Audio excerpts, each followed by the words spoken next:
Hi, good evening, everybody. Thank you so much for coming out tonight. Thank you for it not being a snow night. Yay. I'm Angela Mumbercat, and I'm the nonfiction editor at Nimbus, and that means I was part of the team that helped bring this book into the world.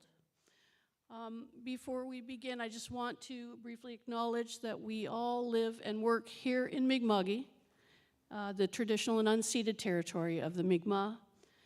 As a descendant of settlers, I'm grateful to be here, and may we all strive to honor the spirit of truth and reconciliation in all we do.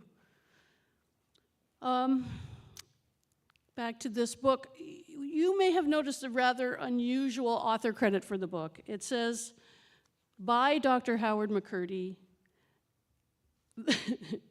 It says, by Dr. Howard McCurdy with George Elliott Clarke.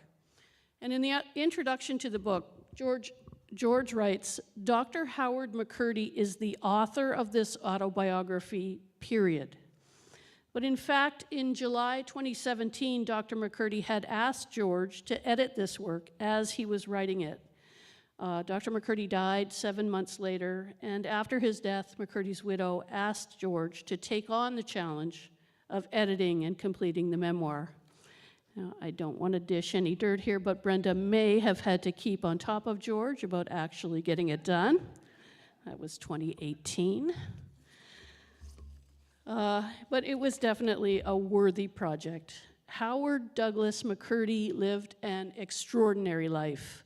He was Canada's first Black tenured professor, a founder of the Canadian Civil Liberties Association, a founder of the National Black Coalition of Canada, the person who named the New Democratic Party, and Canada's second Black member of Parliament, among his many other achievements.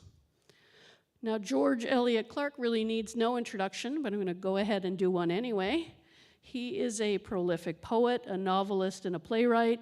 He's a former Canadian parliamentary poet laureate, and he currently teaches African Canadian literature at the University of Toronto. His many published works include his 2019 Portrait in Poetry of Portia White for Nimbus, which is on the book table over there, and his 2021 memoir, Where Beauty Survived, which was not published by Nimbus. He was Howard McCurdy's House of Commons aide from 1987 to 1991.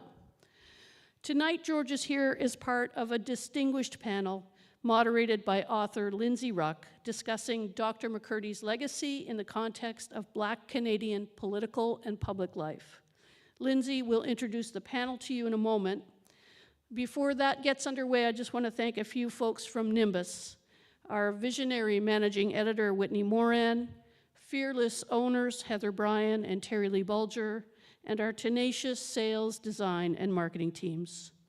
And I'd particularly like to thank freelance editors Chris Benjamin and Marianne Ward, who worked closely on the book with George, and who are still speaking with him despite his frequent use of all caps in emails. Thank you, Marianne.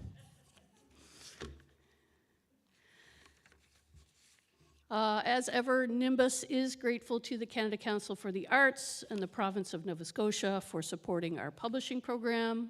And a word of thanks, of course, to the Halifax Public Libraries for hosting this event tonight, and to Open Book for being tonight's official bookseller. Did I go off mic there? Open Book.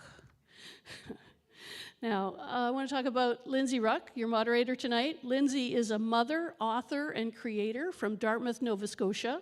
She studied journalism at Carleton University's School of Journalism in Ottawa before returning to her home province to continue her writing career.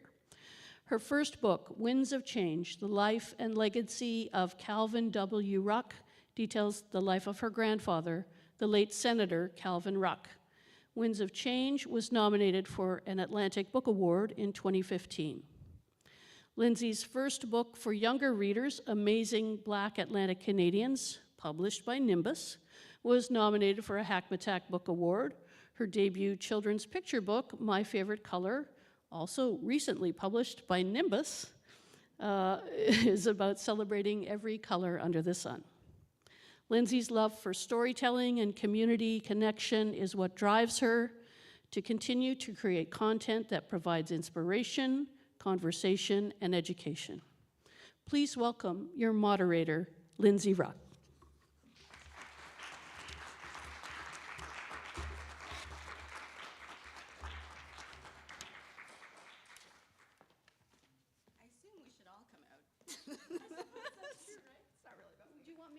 Bring them all out, or would you like to do that? Okay.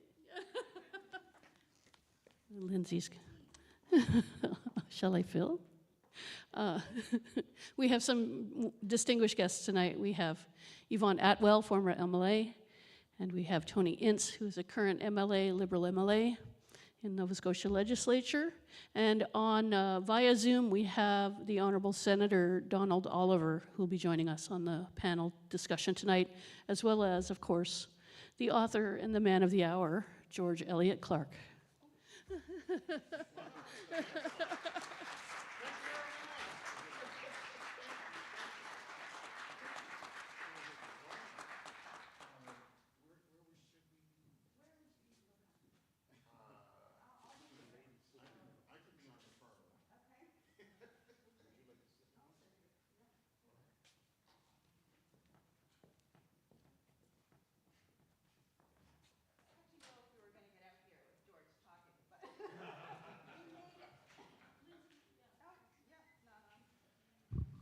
Hello. Oh, there we go. Okay.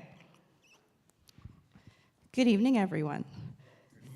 Thank you, Angela, for the introduction. It is my absolute pleasure to be your moderator this evening. We have a wonderful time planned. We have some readings, we have some conversation, and there'll be a chance to hear from you. So if you have questions, save them until the end, but we'll definitely leave some time. We started a little late, so I'll keep an eye on that, but I'm excited to hear from you as well. So I'm going to start with the introductions before we dive into our conversations. And you heard a bit about George Elliott Clarke, but I have his bio here.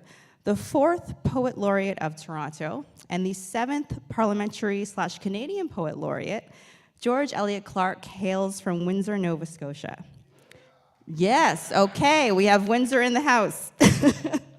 As of 1960, Clarke is also a pioneering scholar of African Canadian literature with 2 major tomes to his credit: Odyssey's Home, Mapping African Canadian Literature, and Directions Home, Approaches to African Canadian Literature. A professor of English at the University of Toronto, Clarke has taught at Duke, McGill, the University of British Columbia, and Harvard. He holds 8 honorary doctorates, plus appointments to the Order of Nova Scotia and the Order of Canada at the rank of officer. He is also a Fellow of the Royal Canadian Geographical Society. His recognitions include the Rockefeller Foundation Bellagio Center Fellowship, the Pierre Elliott Trudeau Fellows Prize, and the Governor General's Award for Poetry. His acclaimed titles include Whyla Falls, Beatrice Chancey, Execution Poems, Blues and Bliss, Traverse, Canticles 2, Canticles 3, and J'accuse. Clarke penned the libretto for James Rolfe's triumphant tragic opera, Beatrice Chancey, plus 2 lyrics for the Moment's 2022 Polaris Heritage Prize-winning album, We're Still Standing. Please welcome George Elliott Clarke.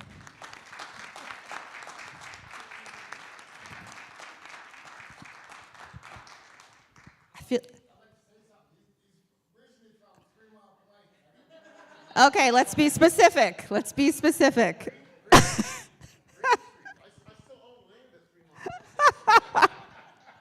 Fun fact.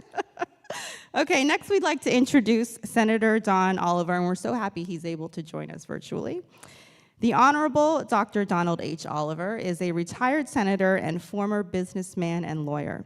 He practiced law for a total of 36 years, primarily in civil litigation, and has taught law at Dalhousie University Law School, Technical University of Nova Scotia, and St. Mary's University. Appointed by Prime Minister Brian Mulroney, Senator Oliver served in the Senate of Canada from 1990 until 2013. He was the first Black man to sit in the Senate and the second Black Canadian appointed to the chamber. He served as chair of the Senate Standing Committee on Legal and Constitutional Affairs, the Senate Standing Committee on National Finance, the Senate Standing Committee on Agriculture and Forestry, the Senate Standing Committee on Transport and Communications. John, you're making me work for these words. The Senate Standing Committee on Rules, Procedures, and the Rights of Parliament. He was also co-chair of the Special Joint Committee of the Senate and House of Commons on Code of Conduct, and a member of the Senate Standing Committee on Banking, Trade, and Commerce. Whew. He has sponsored a number of private members' bills, including a bill to amend sections of the Criminal Code dealing with stalking, and more recently, a bill to address the issue of spam. Senator Oliver was named Speaker pro tempore of the Senate of Canada in 2010 and served in this role until his retirement in 2013. He is a member of the Order of Canada and was appointed to the Order of Nova Scotia in 2020. He was awarded 6 honorary doctorate degrees from Canadian universities for his work nationally and internationally in equity, tolerance, anti-racism initiatives, and making the business case for diversity. Senator Oliver lives in Queens County, Nova Scotia. Please welcome, virtually, Senator Oliver. I feel like I should be dropping the mic after all of these. Like, my gosh, impressive. Okay, Yvonne Thomas Atwell is the owner of Atwell & Atwell Human Resource Consultant since 1999. She has engaged in community development and social change, primarily in African Nova Scotian communities, for more than 20 years. She is the former executive director of the Community Justice Society, where she served for 13 years. She retired in 2016. Her many volunteer activities over the years included serving as a board member for the Indigenous Black and Mi'kmaq program at Dalhousie University and board member of the Delmore Buddy Day Learning Institute. She was also one of the founding members of the Health Association of African Canadians and served on the board for several years. Recently, Yvonne served on the task force for the commemoration of Edward Cornwallis and the recognition of Indigenous history. She is presently a board member with Akuma Holdings, Inc., and in 1998, Yvonne was elected as the first African Nova Scotian woman to sit in the Nova Scotia House of Assembly, where she served for 18 months. She is the proud mother of 3 daughters and 4 grandchildren. Please welcome Yvonne Thomas Atwell.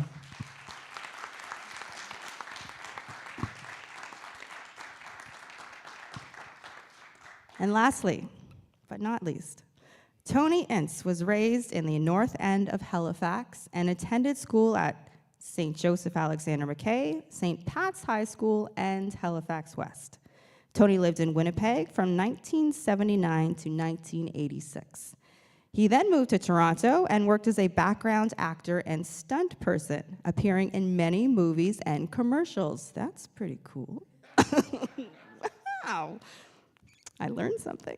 He then went to work for the Toronto District School Board. Tony worked, coached, and taught at Oakwood Collegiate High School.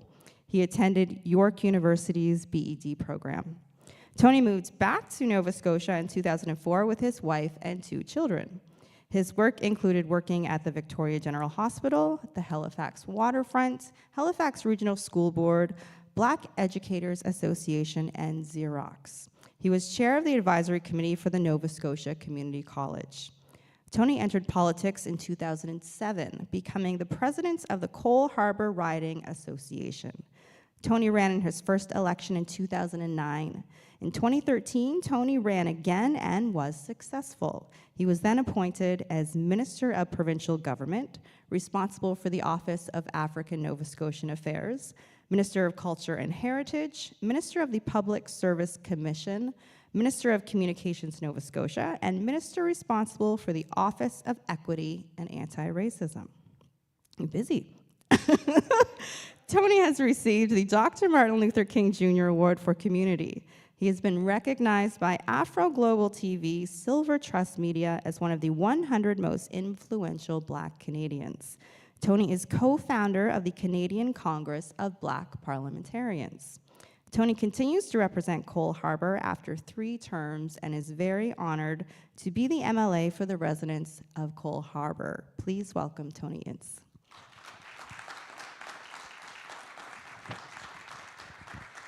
Okay, that's all the time we have. We can go. Just joking. Okay, so I was asked before we get to the readings to start with an icebreaker question to kind of warm us all up.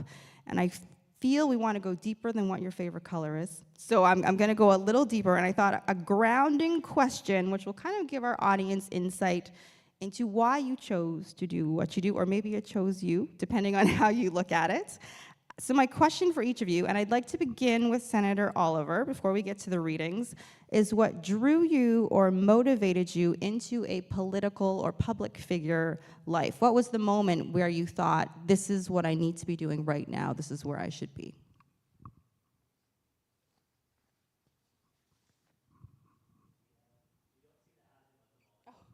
Okay, we will not start with Senator Oliver.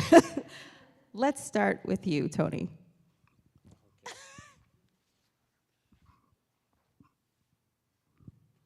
Check, okay. As a young child, I used to see a lot of politicians come by knocking on your doors. I recall my mother, other community members talking about these individuals who would come by the house all the time and make promises. Over the years, I saw that same pattern with many politicians. Also, for me, there weren't too many people who looked like me sitting in those spaces. So I was in Toronto and doing, that background work and stunts and stuff, and my wife had suggested, let's move back home. And I said to her, I don't think I want to, because I wasn't having success with work when I was younger. So I'm talking to friends and family, and we're all sitting around often, as many people do. You're complaining about politics, you're arguing about who's doing what, who's not doing anything. And something hit me at one of those barbecues, and I thought, well, this doesn't make sense, because we're all complaining to each other. And that's not going to help or affect any change.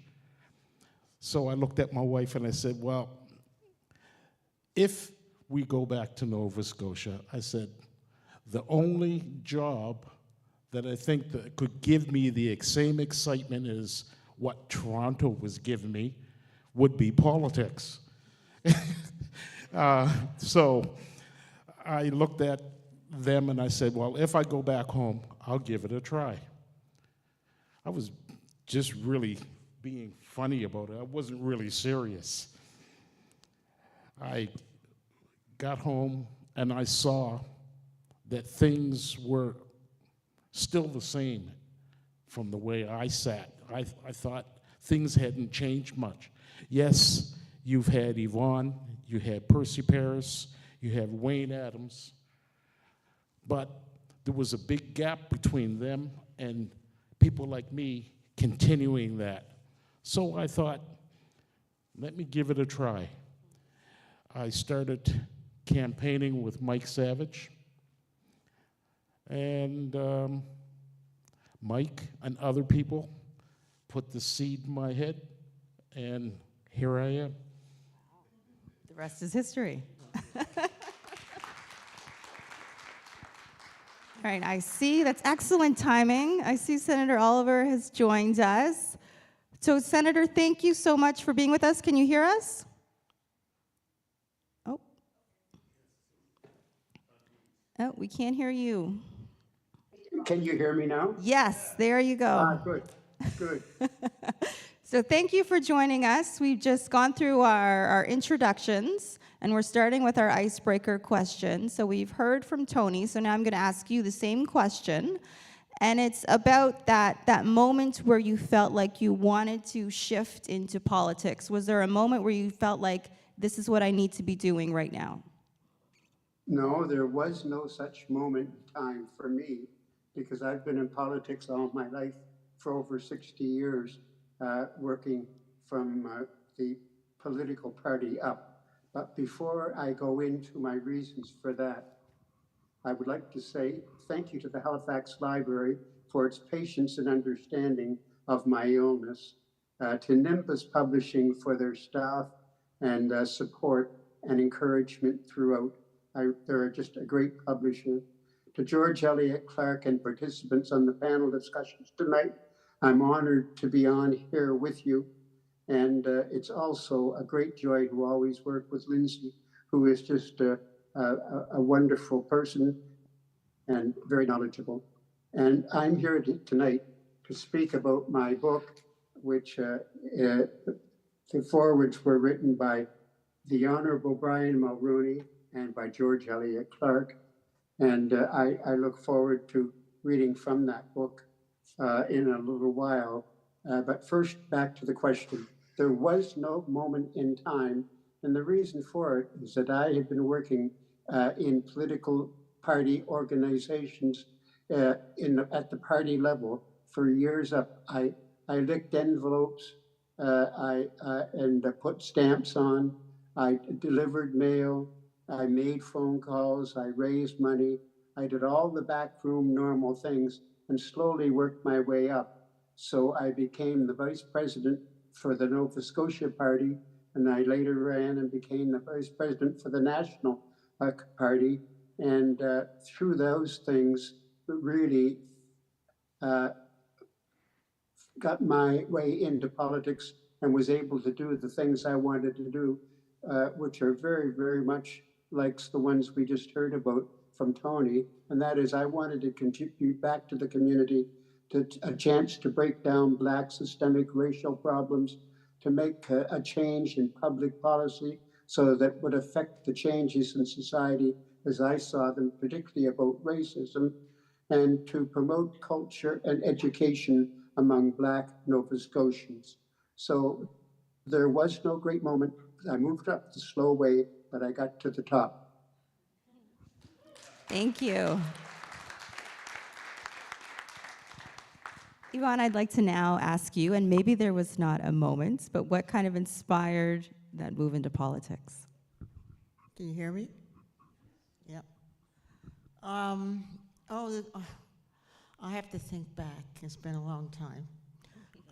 I was born in East Preston, raised in East Preston until I was like 17 and a half years old. When I say born in East Preston, literally, because my grandmother was a midwife, so I'm from a very large family. So I left Nova Scotia for the same reason many of us talk about, the fact that there was no opportunities, especially for, a young person like myself, just barely getting out of school, and there was really nothing other than like housework or taking care of other folks' kids. So I went off to Toronto and to stay with my sister for a bit. And even though I was young, I decided that there had to be something more than what I was having at home, because there really wasn't very much going on in East Preston. So during that time in Toronto, I decided that at some point, a couple of my sisters, we wanted to come back home. I only went there to stay 5 years, and I stayed for 23. So I decided to come back home, and when I did, and I got a really good job in Toronto. I mean, I was worked at Mount Sinai Hospital. I became a manager. I was head of the Food Supervisors Union. We took our constitution across the province. So I guess you could say I was always a little bit politically inclined, but I didn't see it like that. So when I came back home, there was nothing that was different. And so I was speaking to a group of young people, and they said that they wanted a baseball field because they didn't have one. They wanted one for years. So I figured, well, that can't be too difficult. So, so I got together with a group of young people and, you know, put out some feelers, talked to some people in the community, some older people, and we made it happen, and it happened fairly quickly. So I guess from that point, you know, people, especially some of the younger people, sort of looked up to me as somebody that maybe can get some things done. And so I was at remember, very much like you, Tony, I was at a barbecue, and somebody introduced me to Alexa McDonough and talked about, you know, the very fact that I had started to do some work in the community. So through that, we had many conversations. I never thought for a minute I would run as a politician. It just wasn't something that I ever wanted to do, and yet I was involved in community activities. So there wasn't really a moment, it was more like a process of me talking to people, getting my family on board, which was really, really important, meeting some other folks who gave me lots of encouragement, who could maybe see some things in myself that I couldn't really see in myself at that point. So during that time, you know, I learned a lot, met a lot of people. That was back in the 80s, I guess, or 90s, early 90s, right? So the whole feminine movement was on the roll, on the go, and all of those things. So I did get a lot of support. But of course, like anything else, once you start putting your face out there and you start talking about issues, whether it's in your community or out of your community, you are going to be slapped down for a bit. But you know, I remember my father would always say, it doesn't really much matter what people think, as long as you keep your integrity, as long as you keep honest to yourself, it doesn't matter. As long as you're honest to yourself, it doesn't matter what other people think, and if it's something you want to do, you go for it. I mean, this was one thing, even though I'm from a very large family, my parents never ever told me I couldn't do anything, and they have never done that with any of us. I'm not sure, they were both workers. I mean, my father never finished school. He was a worker all his life, but he was a strong man. So was my mom. You know, I have 15 brothers and sisters, but they never ever said, don't do it, don't try it, you can't do it. So I think all of that encouraged me just to make that next step, because I really couldn't figure out why not. Try. I couldn't figure that out, so I did it.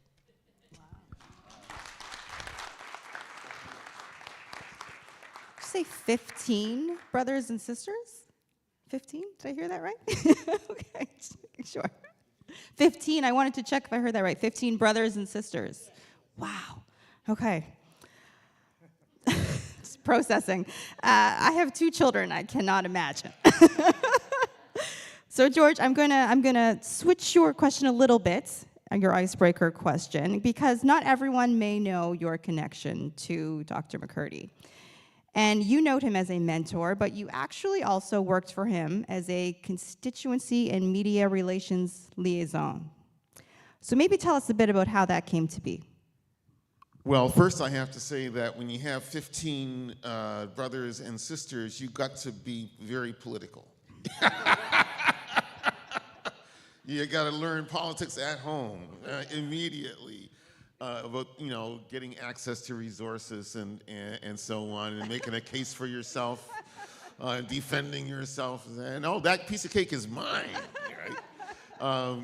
So, and I just want to say as well, thank you so much, Lindsay, for agreeing to steer our session this evening. I want to also thank the library for having us here. I want to thank Nimbus Books for putting this together with the library, and I also want to thank Honorable Tony Ince and Yvonne Atwell and the Honorable Don Oliver for agreeing to be part of tonight's discussion.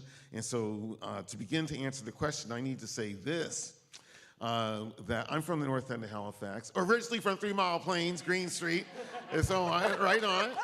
I don't forget. And in fact, you know, in terms of politics and so on, I think my first introduction to Nova Scotian politics was the fact that when the Honorable Jerry Regan was premier, first became premier of Nova Scotia in 1970, Green Street, which is the street through the black community of Newport Station and 3 Mile Plains, got paved. It got paved. I was around 10 or 11 when that road was paved. It had always been a dirt road, and suddenly it was paved from top to bottom, right? So it has something to do with the fact that a guy from Windsor NS had become premier, right? He also was responsible for bringing in the tidal power project at what is now Lake Pisiquid and the Avon River, which I strongly detest, and I really hope it will be destroyed and dismantled and allow for natural water flow once again. But to come to the point of the question, growing up in the north end of Halifax, and knowing the major party decisions and differences and so on, and going through the 1972 federal election. I was 12 at the time, and being a Nova Scotian, being a Haligonian, I was desperate to see Stanfield win in the fall of 1972, and I was devastated that he lost to the great Pierre Elliott Trudeau. This was just devastating. And at the same time, I also got to admire that prime minister in terms of particularly the Charter of Rights and Freedoms, and which I still hold dear as being a very important document. And may God strike down all those provincial governments who want to transgress against the Charter in order to suppress the rights of others. May they all be struck down with electoral defeat and forced to eat lots of humble pie, for crying out loud. I'm not going to get too political here. I'm still answering the question. Too late. It's too late. I know, Lindsay, but the very idea, and I'm going to bring this back to Howard, because one of the things that Howard was really big on in the last part of his parliamentary term before his defeat in 1993 was Howard fought tooth and nail within the NDP, within the House of Commons, to have the notwithstanding clause either removed from the Constitution, if that were possible, or at the very least to make sure that minority rights would not be transgressed upon. He was making those arguments 31 years ago about how it was still very possible for Canadian governments, federal or provincial, to trample on other people's rights. And so he made that the hallmark of his last couple of years in office as a member of parliament. And 31 years later, and even before now, we have witnessed provincial governments using the notwithstanding clause to attack other people's rights. And so he was right, absolutely, to try to get that removed, or at least to try to have minority rights protected from the imposition of that horrible notwithstanding clause, Section 33. But I still haven't answered the question, No, you have and I got to be You have not. responsible to the time. So I'm just going to look at Alexa McDonough was my kindergarten teacher. Do I have to say anything more than that? All right, so I'm a red diaper baby. I gotta say it, right? That's just the way it was. And so my orientation was towards the left. I'm not going to blame Alexa. I'm saying in a playful way. But, when I was a teenager, I got taken under the wing of Rocky Jones, Joan Jones, and got to read all their books and heard Rocky and Jones speak on so many matters of public concern and interest. Another good friend of mine and a mentor of mine years ago was Jackie Barkley, who was definitely committed to progressive political struggle and so on, and really educated me a lot about socialism and social democracy. And so I'm beholden to all those folks for my evolution in terms of my own political thinking. And ultimately, I met Howard at the gathering, one of the last gatherings of the National Black Coalition of Canada in May 1979. And I was very impressed when I met him. He was a guy wearing a three-piece suit and talking a lot of radical talk, and I thought maybe there's a bit of a disconnect between the pinstripes and the political rap that Howard was putting down. And at the same time, he had this cigarette that was going. One of many, many, many cigarettes that were going. So the smoky back room, that was Howard very, very much. So so he was impressive to me. We didn't stay in touch, but 8 years later, in 1987, He was looking for somebody to replace his constituency and media relations person who had just resigned. And so he told her, I want you to contact every single newspaper in Canada to find a replacement for yourself. And so she called me, and I was editing this little newspaper called The Rap, R-A-P, and some of you might remember it. It was actually published under the umbrella of the Black United Front, but it was my newspaper. And so Howard ended up calling me, or his staffer called me and said, well, Howard McCurdy asked me to call you to see if you might be able to put an ad in your paper. And I had to say, look, my paper publishes only once a month, and it's only 8 pages long. And one of those pages is devoted to poetry, so I'm not going to be much assistance to you. But she told me about the job anyway, and I thought, well, I think I could do that. So I applied, and I got the job, so I moved to Ottawa in October '87 to work for Howard, and I worked for him for 4 years. And the late Charles Saunders took over my paper, The Rap, but it didn't last too much longer, which is too bad. But in any event, that's how I got to work for Howard and be up close and personal with him. And one last thing about that, Howard was the first Black Canadian tenured professor. He was Dr. Howard Douglas McCurdy, PhD. And working with him as closely as I did, I started to think, you know what? That doctorate thing, that's pretty cool. And what really happened is that I was invited to do a TV news program with CBC in Ottawa, and I noticed that they were treating the guy who has a PhD with a whole lot of respect. And for me, it was sort of like, we're not sure we even want to give you a taxi chip. So I thought, if the difference in being treated well when you're appearing on a TV show is if you've got the DR in front of your name, I think I need to have one of those. And so Howard supported me in my first year in going to Queen's University. And one last thing about that, when I told Howard I need to go and get my own PhD and start studying at Queen's University, Howard said, oh, you know, I can't let you quit. You're not going to quit. You can't go. So he said, I'm going to give you 1 day off a week, Tuesday, because it's a slow news day. And so I took all my courses at Queen's on Tuesday for that reason. And he said, but don't worry, I'm cutting your pay by 20%. We got there. Thank you to each of you for sharing. All right, we're going to move into the readings, and hopefully Senator Oliver is still with us because we're going to start. There he is. Okay, so we're going to start with you, Senator, and we'd love to hear a reading from your memoir, A Matter of Equality.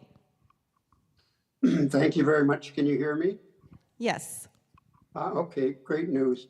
Look, before I start to read a section from page 74 of the book, I wanted to give you a little bit of an idea of what Nova Scotia was like at the time I was writing. I grew up in the 1950s in Nova Scotia, a Black family, a Black person, and here's what life was like for me in the 1950s. The Black barber would not cut my hair in Halifax. Blacks could not be served in restaurants on Quinpool Road. I was rejected when I tried to have a special party for my family, one of whom had become a surgeon. Babies could not be buried in white cemeteries. Black girls could not be admitted to hospitals for internships to learn to get their RN designation. Housing, healthcare, all were inferior for Blacks. It was difficult for Blacks to buy land in good places. And I could tell you the story of my father who wanted to buy a lovely piece of land, and he had the money to do it in the central part of Wolfville years ago. And word got out that a Black man was going to build in a very prime place. So they let it known that if he built, they would burn it down. This is in Wolfville, Nova Scotia. They were going to burn my father's house down if he built it there. So Blacks were not equal citizens in Nova Scotia. And to succeed, I had to transcend commodity, what was commonly known, and to operate at a higher level of excellence. And so here I was, just out of the 50s into the early 60s in law school at Dalhousie University. I had won one of the coveted Sir James Dunn scholarships, 5 of us in the first year that year, and I was set to go. So here I read from chapter 5.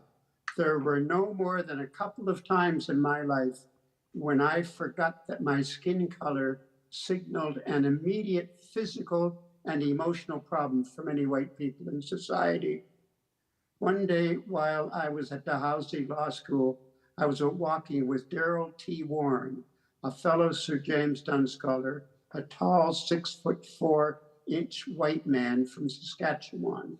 Darrell, or Dell as we called him, was passionate and very intense about everything he did. He and his wife had entertained me at their apartment for dinner a couple of times.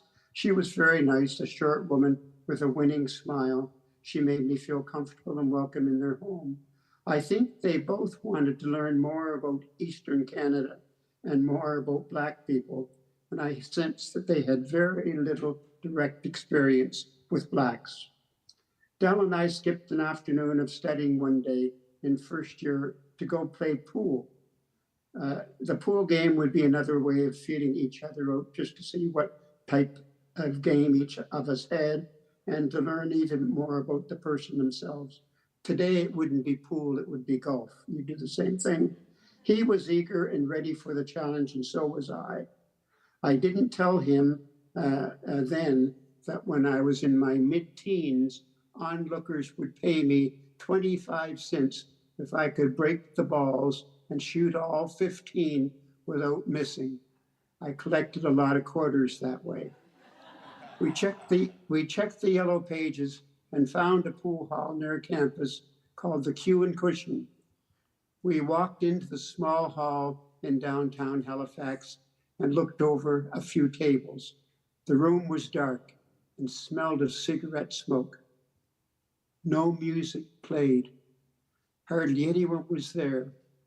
We walked to an open table, took our cue sticks down, racked the balls, and began to play. I got off to a great start and was on a nice run when Dell vanished for a few minutes. He returned limping. I looked at him with concern and surprise. What had happened? He was agitated and anxious, and he said to me in stern voice, "Leave your cue stick on the table and come with me outdoors immediately." I did what he said and followed him as he limped out the front door. We ran into a tall, skinny man there with a big frown on his face, so deep I could almost hear it. He had a cigarette draping from his lips. I sensed he was the manager or owner. He stared at me, dark and foreboding, and said, "Don't you realize you're Black? You can't come in here."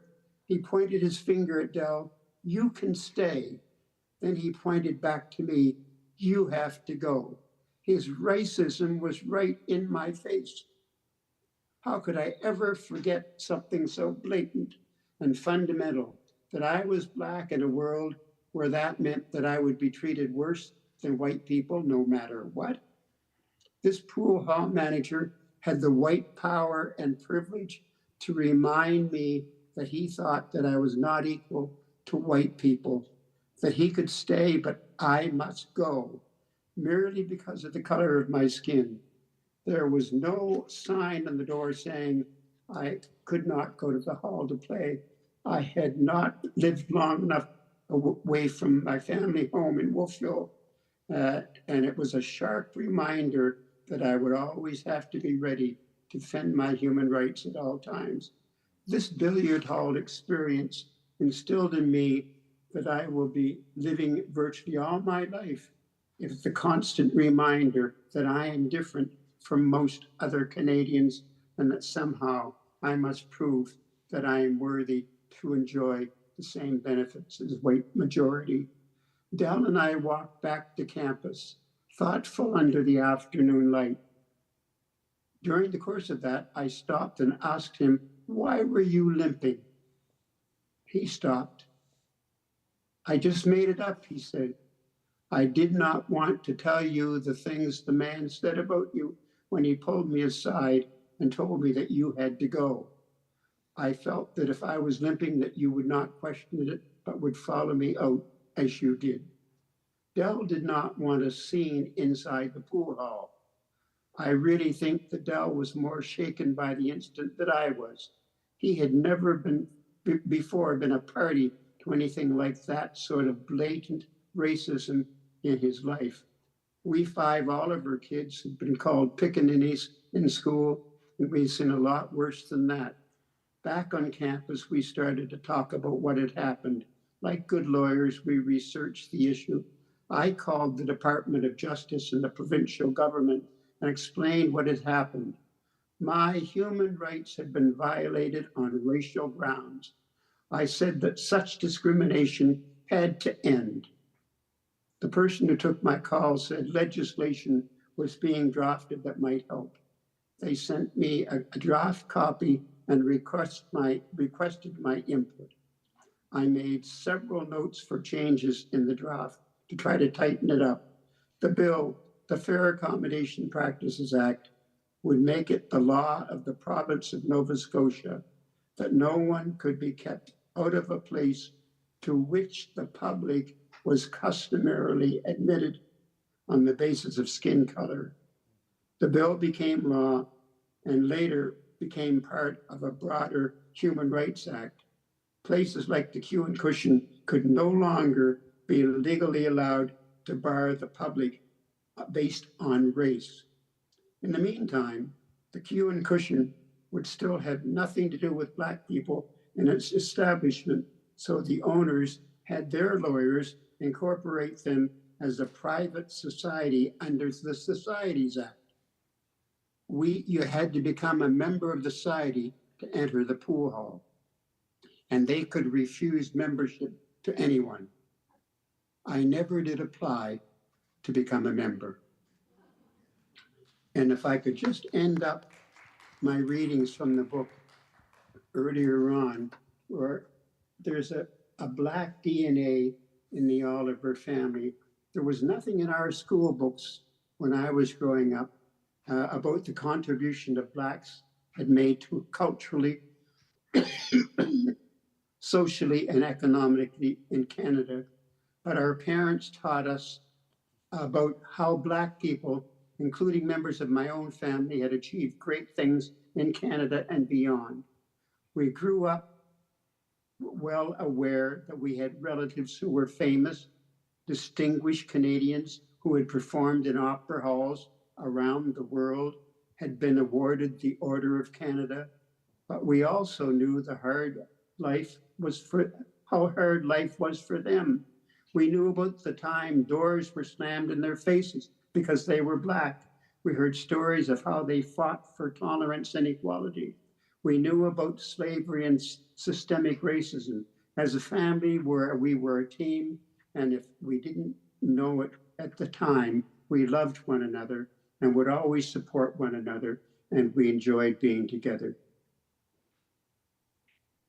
And with that, I conclude this portion of my reading, but should there be more time, there are other sections I'd like to read, hinting on Africville, which was very much a part of my life at Dalhousie Law School in the early 60s, because things were happening at City Hall in Halifax in the early 1960s, right after I graduated. So thank you very much, Lindsay, for giving me the time.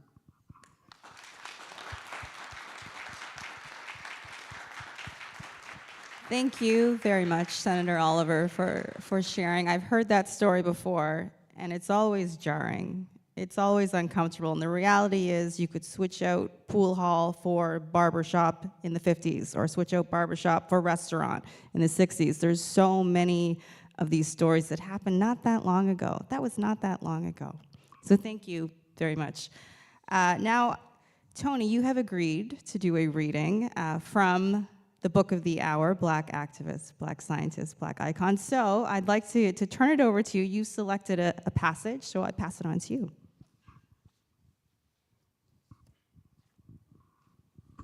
Thank you. Before I begin to read this, when I read it, I saw some similarities, just slight similarities. But before I even go into that, when I think back to what a number of people have said here and Senator Oliver, I think there was a bit of a progression happening with me, and that I just didn't jump into politics. I think there were some things that happened in my life that impacted me, that made me say, I should go this way. And again, Senator Oliver and Yvonne, Percy, Wayne Adams, there are so many people whose shoulders I stand on. Wanda Thomas Bernard, Senator Wanda Thomas Bernard. A lot of those folks have touched me slightly in parts of my life that have, I would suggest, directed me in this direction. I have to say this because it just came to mind as Senator Oliver was talking about his experiences. I recall,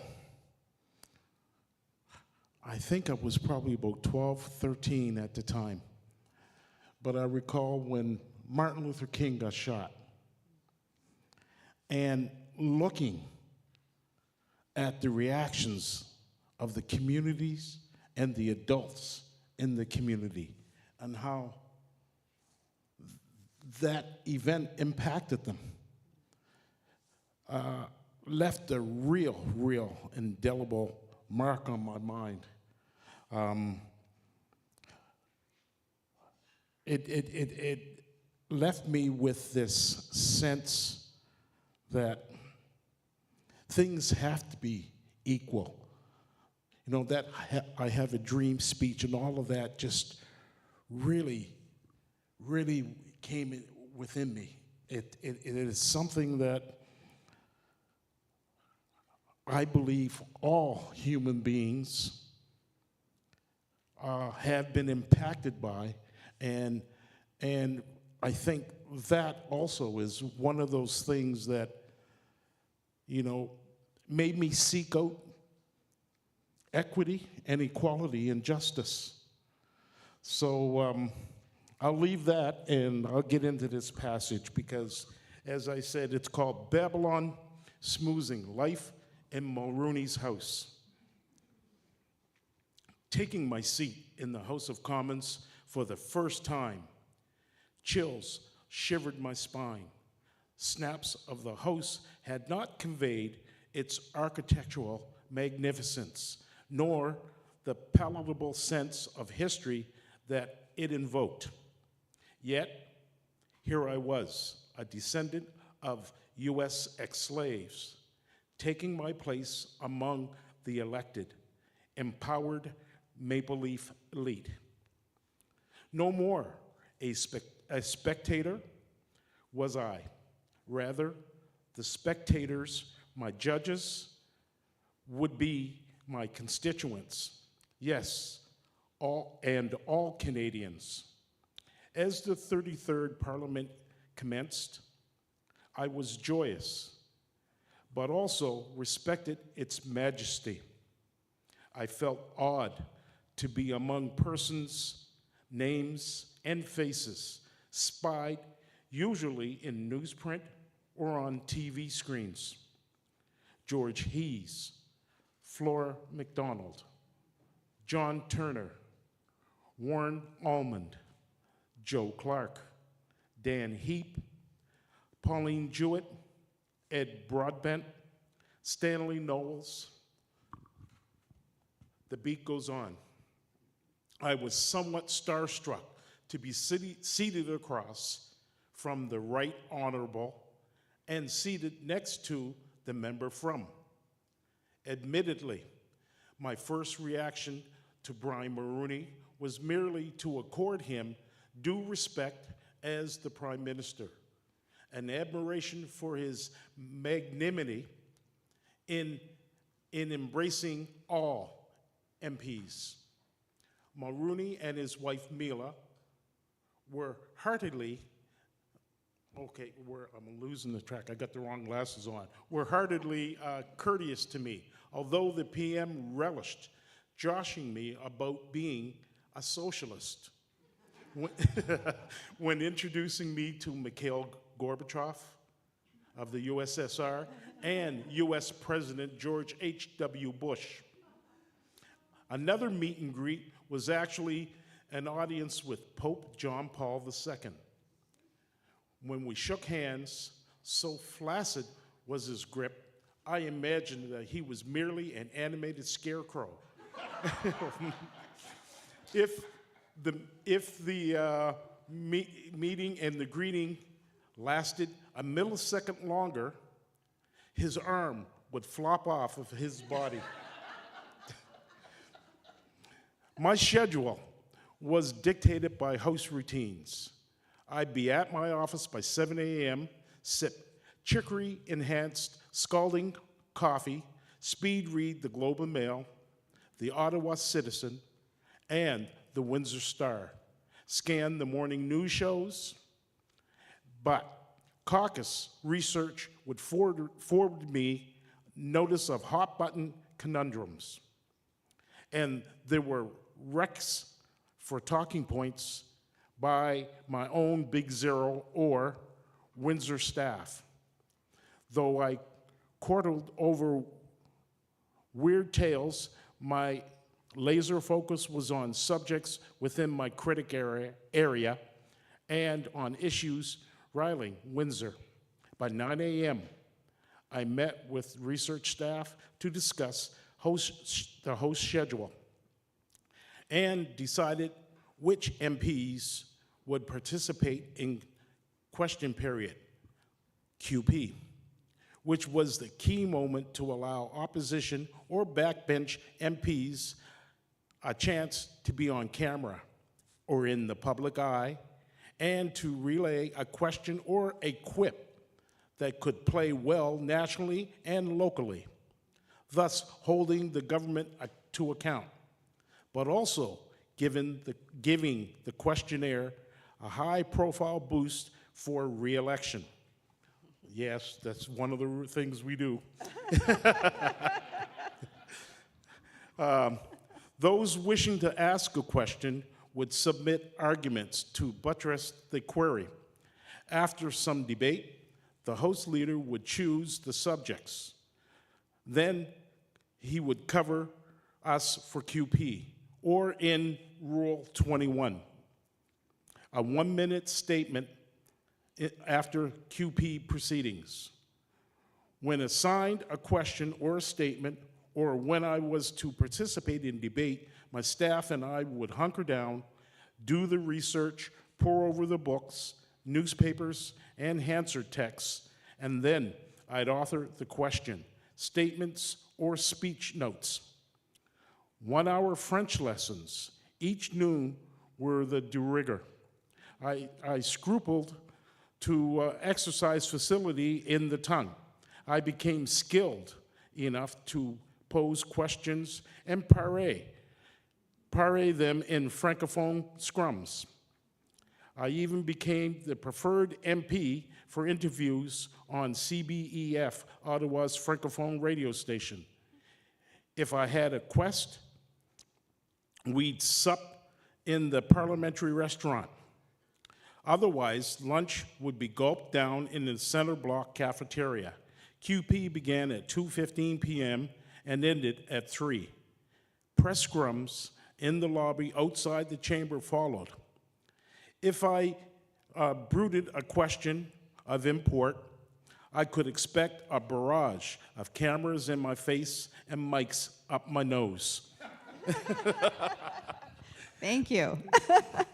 Now, I found that very interesting. None of that I did, because when I got elected, we were fortunate, so we had all kinds of staff doing most of that work for us. So, thank you.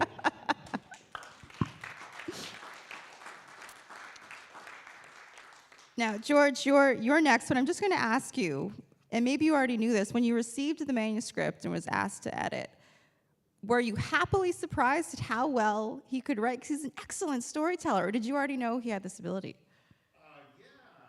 Lindsay, thank you so much for that. And I want to thank Tony for that very animated reading and reminding us of how much wit and humor there is behind the doors of parliamentarians and so on. But to come to the point of the question, yeah, I knew because I had worked for Howard, and my job was basically to write letters on his behalf to answer constituents' concerns and to do the research and that kind of thing for those letters. And 90% or so of the letters I would write, he would just simply sign off on them. He'd read them, he'd sign them, and that was that. Every now and then there'd be a letter that he felt he had to be more involved in the answer. So I knew he could write, and he wrote his own speeches. I never got to write a speech for him in terms of his going into the House to give an address. Oh, microphone. All right, sorry about that. I just thought that because I was from Halifax, my voice would carry easily. I'm always telling people when I have to speak somewhere in Upper Canada, I say, I'm from Halifax, we talk real fast. So that's it. But to continue to answer the question, the very good question, I knew that Howard could write. And we actually co-wrote an article together for Policy Options way back in 1993 on the need to get rid of the notwithstanding clause. So Howard, McCurdy, and myself, we have that byline together for that article from 31 years ago, which of course remains very prescient and relevant. But in any event, when I got the manuscript from his widow, Brenda McCurdy, and finally got around to reading it because of the first big lockdown because of COVID in 2020, I hadn't worked for Howard for a long time, and I had not really been associated with his writing style for a long time either. But when I read that first paragraph, and I'm going to read it for you. When I read the first paragraph of his autobiography, I was blown away. And I thought, wow, this is really amazing. So here it is, it's not long. He's actually telling us in this first paragraph that he remembers his birth. This is amazing.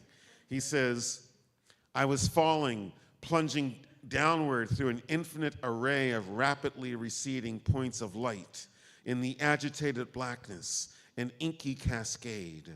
Then brilliant, blinding white light, an explosive burst, incandescent as fireworks, arrested my descent. I mean, I don't know if he really remembered his birth or not, but when I read that, I was thought, okay, he probably did, but to me it was sort of like combination of Einstein and Genesis. You know, like, I thought, whoa, okay, if you can write that, you've got me hooked. I'm gonna go through this story entirely the rest of the way. And so it was really a joy to work with his manuscript, which was already written. I mean, I received it basically to be the editor, to edit it. So it was already done. But of course, I ended up going over it, reading it, and rewriting sections and editing sections 4, 5, 6, 7 times. So I got to live Howard McCurdy's life all over again, all over again, all over again. But it was fun. And there were certain moments, and if I'm not taking too long to answer the question, I'll just say this, that Howard was born in 1932. He grew up at a time when you were expected as a man to be very reticent. You did not talk about your feelings. So one of the most poignant elements of the autobiography for me is when he's in his 50s and his father is dying. And he goes home to Windsor from Ottawa to see his father. And his father tells him for the first time in his life, I love you and I'm proud of you. Howard was, I think, about 58 years old before he heard those words from his father, right? So like, that's the kind of era in which he grew up. You weren't supposed to talk about your feelings. You weren't supposed to cry. You weren't supposed to admit anything. Talk about toxic masculinity. I mean, that's what he grew up with. And that's what he recognized. So part of my job, and he was also a very formal writer. So part of my job in working with his manuscript was to make it more informal. and to make it a little more accessible and a little more down to earth and a little bit funnier. So one of the incidents that he writes about in a very formal way and in a way where he's not really clear about what's going on is a case where he had a fist fight with a guy in a Montreal hotel room. And the way Howard wrote that incident originally, it was like basically like Jean Chrétien said back in 1995 when he threw this protester by the back of his neck down on the ground. Chrétien said, something happened to somebody who got in my way, and didn't really say yeah, you know, I pulled a martial arts move on the guy, on the sucker, and I threw him down on the ground. So Howard was kind of similar about the fist fight. He didn't actually say there was a fist fight. But I checked with his widow, Brenda, and she said, yeah, he could pop somebody. So I thought, okay, my understanding of the incident is probably correct. So I spelled it out a little bit more. And so basically the story is essentially that Howard ended up putting his fist between somebody's incisors to teach this guy a lesson. And when I researched the guy's background, I discovered that he was a devotee of Nietzsche, and that he believed that politics was fighting, literally fighting. That's his word.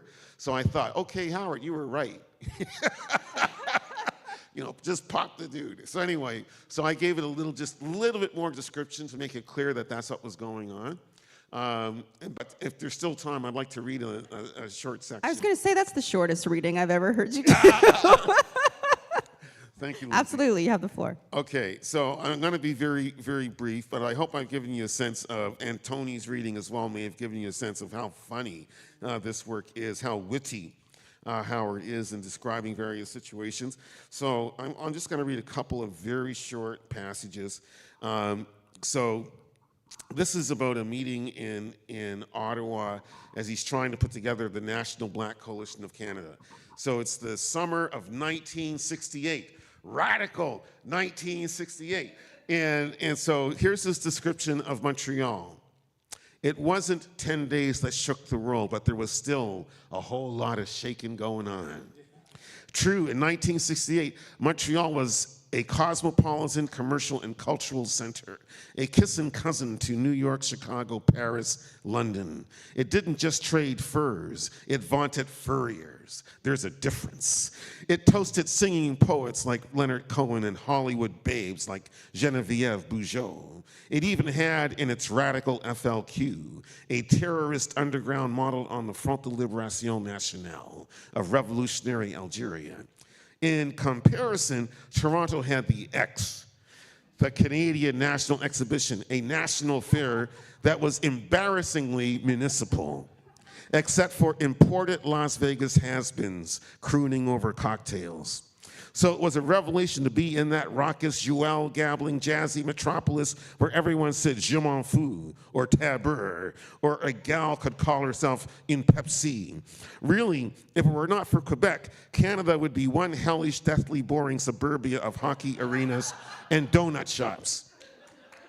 Montreal's ambience, smoking was prayer, drinking zen, and to chercher les femmes was to encounter beings, even in nuns' habits, as maximally titillating as mini-skirted pseudo-nudists.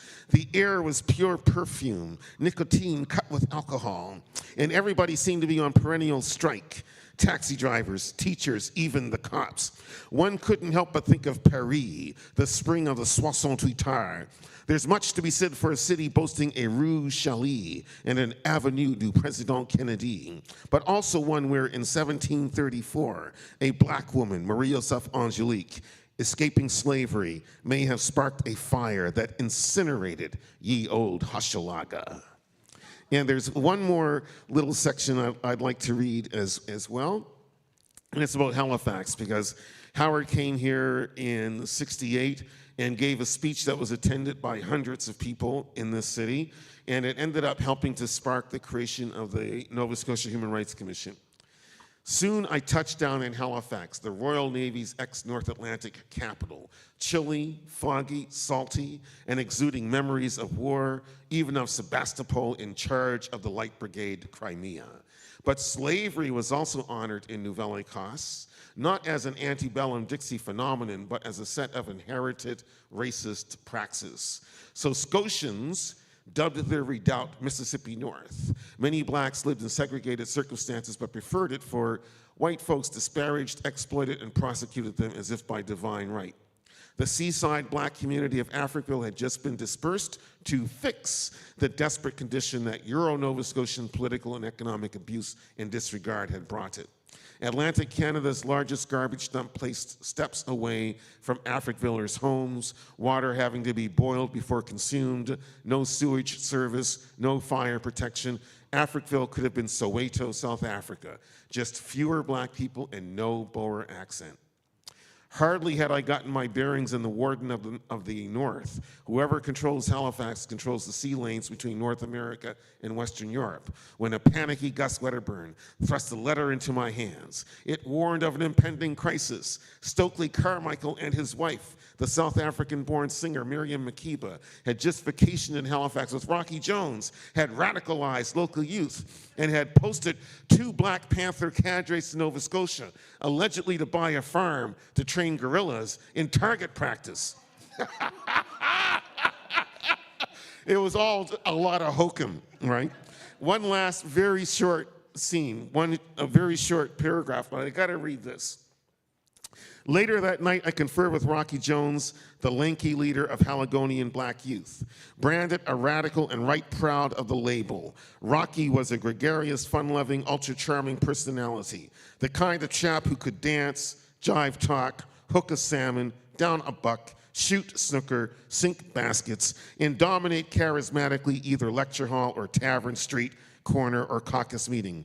His up-against-the-wall motherfucker rhetoric belied his sharp and constructive mind. Rocky was under intense Mountie surveillance, and he suffered incidents of arson and burglary that were so mysterious as to be plausibly credited to flat-foot dirty tricks.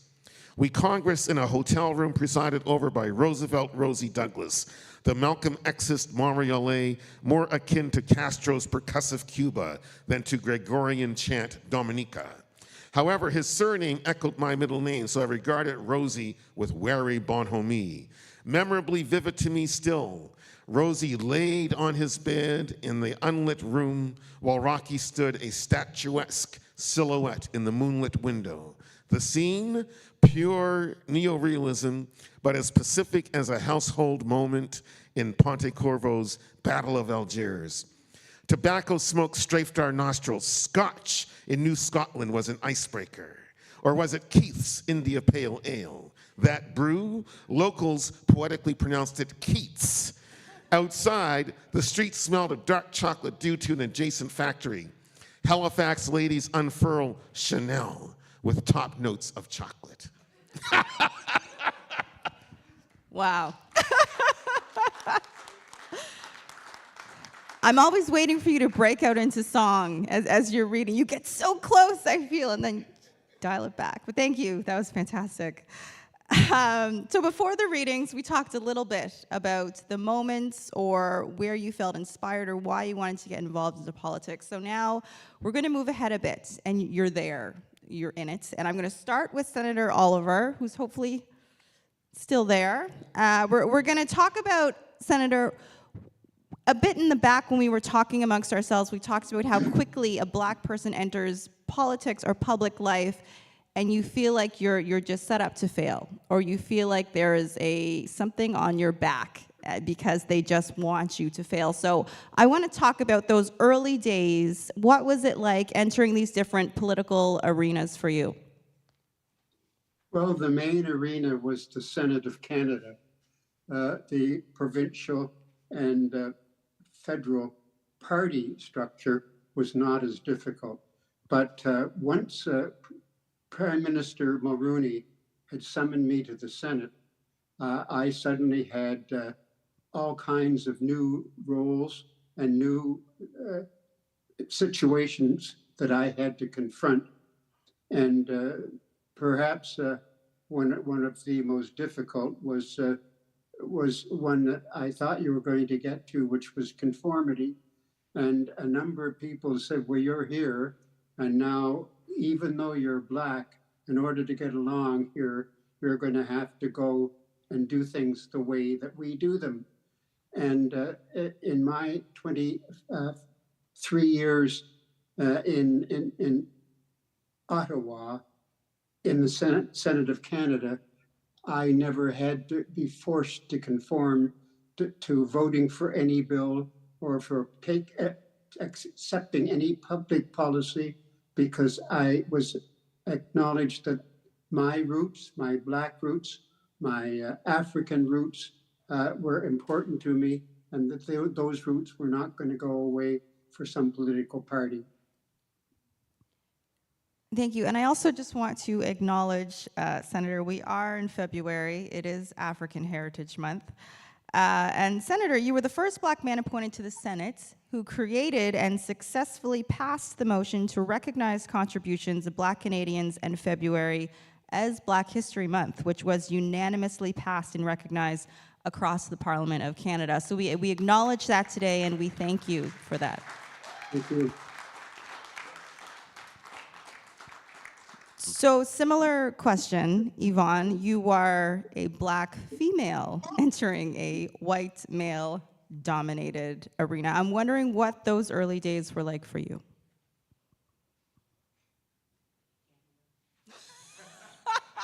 Go back, take it back.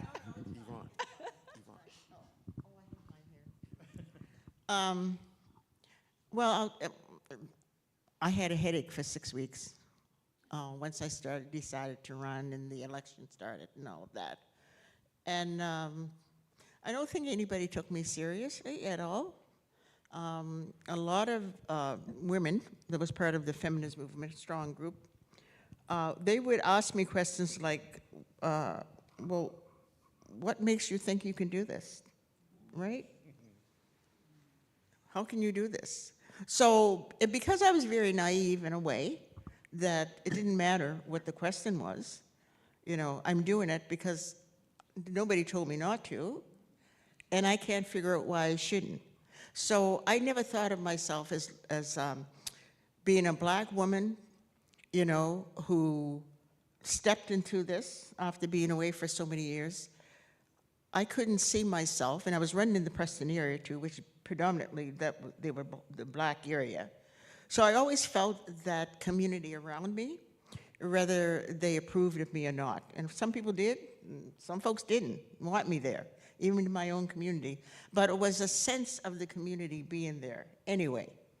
And so I didn't feel like I was just thrown into, you know, an area where there was just a whole bunch of people that I couldn't relate to. So that's what kept me going, and the support of the people that helped me through this, you know, people like Alexa Madonna and others, people in my community who said, go ahead, do it, type of thing. But I never, if I would have allowed myself to think beyond that, I wouldn't have been able to do it. I couldn't think about racism. I couldn't think that I was, you know, a Black woman running for the first time, what would happen to that. I didn't think about, you know, I was somebody who quit school, you know, and took off to Toronto and, you know, finished it the way that I wanted to do it. And I always felt a sense of ownership of myself. And I'm not sure I'm making any sense here, but No, you are. an ownership of myself where as long as my community, and I lived inside of my community, I was living in Preston, then it couldn't be too bad. Like whatever that I would come up against couldn't be too bad because my community was there. My church was there, you know, my friends from school, you know, how we grew up in those days. So I think that's how I cope with it, and that's how I got through it. I could see what was going on, but I wouldn't allow it to impact what I was doing. Otherwise, I wouldn't have been able to do it. Yeah, thank you. There's a quote in the book, and it says, yes, absolutely. I recognized that I was either being blacklisted by envy or whitewashed by ignorance, which is a brilliant sentence. I recognized that I was either being blacklisted by envy or whitewashed by ignorance. And there's another famous quote from the amazing Michelle Obama that says, when they go low, you go high. Or to keep it local, Dr. Mayanne Francis says, when they go in the gutter, you step onto the curb. Now, sometimes this is expected of people in the political realm to lowball, to go low, to, and on the other side, you're expected to rise above it. So I want to ask you, Tony, because you are in it right now, how do you deal with the constant, and maybe it's not this way, but this kind of pull down to go low? How do you rise above it and still, represent yourself, represent your values? Wow, that's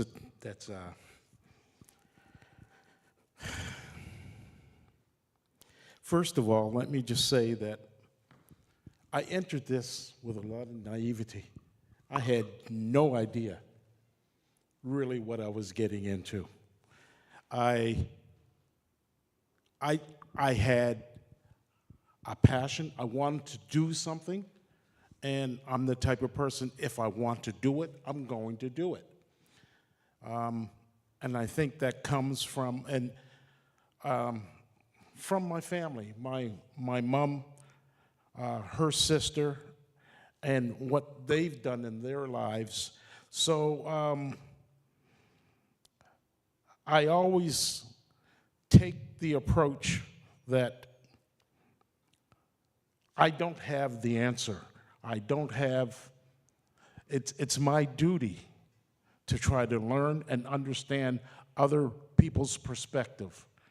So taking that approach, I try not to get into the weeds of that. I try not to,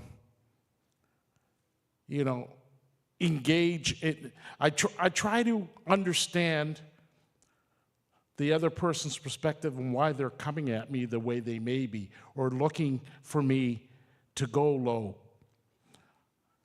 It's hard to explain this because I just feel as though the way I approach things in this world that I'm in, you have to be flexible. You're going to know. I know instantly the world I'm in. I know that there were a lot of forces against me in the world I'm in. But the voice of my mother sticks in my head, and you deserve to be everywhere. Right? You have a right to be there as anybody else has. And I think that's what guides me and keeps me from trying to go low. Now, I say that there's a side of me coming from the north end of Halifax that can get really criminal. But I also have to say to myself, okay, you are better than that. You're trying to get a message out. And doing it in a confrontational way is not going to be successful. I go home and take it out in the family and the kids when I'm that frustrated. I'm being honest. Like, it comes out in other ways because you hold it in, and being human, you've got to vent. You've got to let it out somehow. I would also state that I think also what helps me to stay a bit grounded, in my early years, my mother put me into judo. Then from judo, I went into other martial arts. And I think that has helped me to keep calm. Thank you. I want to talk to you, George, about writing a memoir now. And I say yet. I know that both of you do not have a memoir yet, but they're in you. I can tell from how you're talking right now. But this importance of writing a memoir, of taking ownership of our history, of our stories, because a lot of times when you open up a textbook or when you read a book and Black history is included, it is condensed. It is often one-sided. You're not getting the whole story. So, You wrote, and I'm not sure if this was in the book, George, or in an article, Canadians do a lousy job of remembering Black Canadians. And right now we're seeing books removed from schools talking about the Black experience, which is really, really scary. So how important was it to you to make sure Dr. McCurdy's autobiography was in the world, and your memoir as well? How important was it for you to tell these stories and not necessarily be concerned about censorship while you're working on those? Another great question, Lindsay. Because I think that the experiences of, Howard McCurdy are extremely important for all of us in terms of the fact that he came from a working class background. His dad was an auto worker. His mom was a seamstress. He made his way through the educational system, became a scientist, but always knew that he had to be available for protests, available for practicing good trouble, wonderful, insolent citizenship. And those practices and the anti-racism fighting that he did in southwestern Ontario in the 1950s, 60s, 70s, 80s, and even after was a necessity, that he had to do it, that he had to apply all of his talent, all of his talents to being able to try to make life a little bit better for Black Canadians, certainly in his locale. And not only Black Canadians, but minorities in general. I mean, some of his strongest supporters were actually Italian Canadian voters, and Jewish Canadian businessman Freed, Mr. Freed of Windsor, who was a haberdasher. He liked Howard and appreciated Howard so much that he gave Howard an untold number of suits. I mean, one of the reasons why Howard was constantly winning the poll as best dressed MP was because Freeds of Windsor, kept giving him all these suits. So he had a lot of multicultural support because people could see that he was a person of integrity. And that was a big thing that he also carried into his political life from his background. But I also want to talk about the disappointments that he had as a reason also for wanting to make sure, and I'm so happy that Nimbus saw the necessity for getting this book out. And the title of it, I think, is really important. Black activist, Black scientist, and of course, his activities in both those areas, as well as being a parliamentarian, makes him a Black icon. But to answer the question more directly, I think that his life story indicates that for all of us, that we can all have an impact politically and communally if we are prepared to act with integrity in terms of facing public issues of great import for ourselves. By having said all that, it doesn't mean that he didn't also run into a whole lot of flack, a whole lot of essentially. I do see it as being, this is not playing a race card, but I do see that I think that some of the antipathy that he endured, that he ran into, had to do with the fact that he was Black. So for instance, just to give one example of it, and it's here in the autobiography, in 1988, he's seeking re-election, and 1988 was also the year that the Supreme Court weighed in on the issue of abortion and a woman's right to choose, and basically said, we're going to leave this to Parliament to decide. And then Parliament, in its wisdom, did three major votes on the question of abortion. And it turned out that no position had a clear majority of anybody from any party. And these were three free votes, as I recall. And so the situation ended up being one in which everybody had to say that it's a private matter between a woman and her physician, which it should be, period. And that was the adult decision to which Canadians arrived in the summer of 1988. But there were a number of New Democrats who called themselves New Democrats for Life, who came out of the woodwork in Tecumseh, particularly, which is part of Howard's riding in Windsor-Walkerville, who, in my personal opinion, used the abortion issue as a way in which to attack Howard. So basically, and they actually circulated a cartoon of Howard looking like a black cat, and trying to make him personally responsible for the fact that Canadians had decided that abortion is a private matter, which it ought to be, and which it is. But they were trying to make Howard the issue for themselves on trying to get this wisdom overturned somehow. And we're basically saying, we're going to be attacking you, we're not going to be supporting you in your re-election campaign because we want you to come out as being opposed to abortion, which Howard adamantly refused to do. And he would meet with this group, and he would explain his position to this group, but it didn't matter. They still ran this campaign against him. It did cost him some votes in Tecumseh. But I also think that it was actually an considered ill-tempered, mean-spirited campaign that really was, and the fact that they circulated that cartoon made it very clear that there was a racial or racist motive behind their attack on him. And I just have one other really short a moment to read from, and it's actually quite sorrowful and devastating.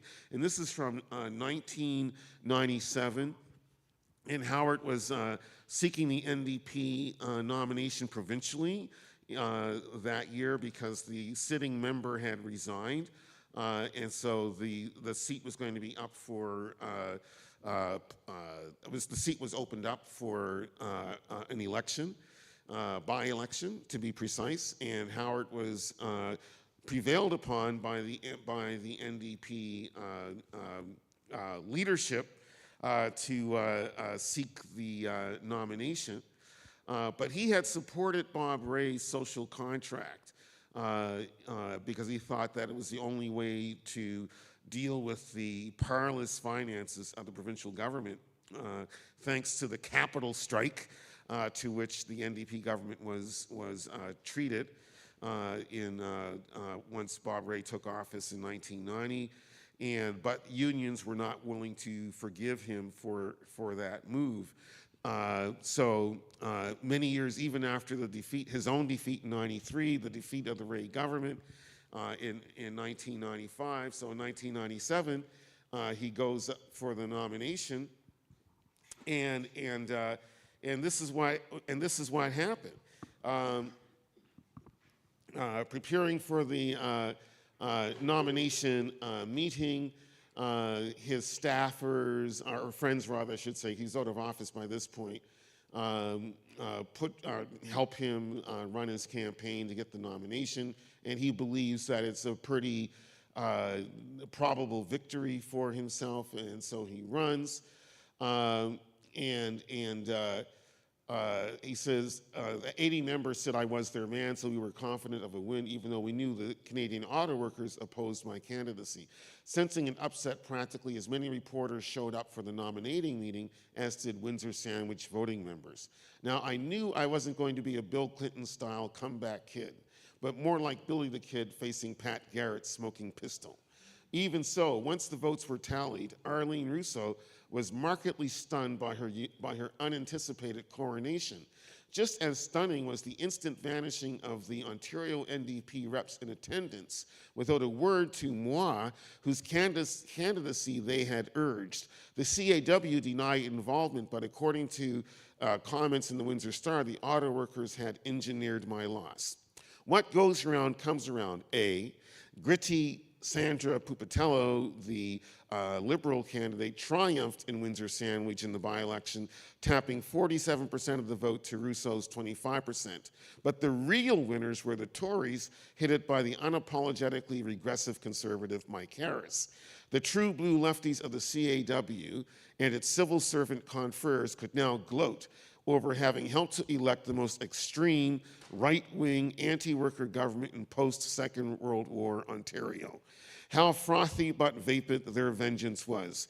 Harris quick took a buzzsaw to unions. Worse, he sicked the OPP on Indigenous protesters, resulting in activist Dudley George's death.